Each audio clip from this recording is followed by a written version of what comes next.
Yo, what's up everyone? May project na naman kita subong. Ang aton obrahon is Galleon and Compass Black and Gray Tattoo. Kag syempre samtang nagapakadto pa lang si Bossing sa aton nga shop, gina-stencil ta na ang iya nga design para pag abot niya itapik ta na lang sa iya nga panit. Kag by the way, si Boss Gali halin pa ni sa Rojas, nag-travel gid 2 to 3 hours para magpatato. Kag ang iyang schedule dugay na namo na set sang sa Manila pa lang kami. So naguna ko di puli, wala na dayon nangamon nga tattoo sa Manila. Ang natupaan diri na lang namon ginobra sa Iloilo. So pasensya gid kay wala ta nakwaan video pagsugod ta gid tattoo. So subong ang atong ginaobra naga-highlights na kita kag amo gid ni ang ginaindian sang tanan. Ang puti. Kay hambal nila ang puti sakit gali.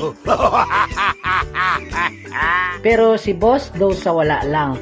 Kay kuno taas ang iya nga paint tolerance. And by the way, antes matapos, I'm Andre, tattoo artist from Iloilo City.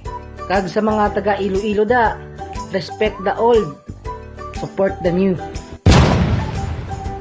So ano pa ang ginahulat?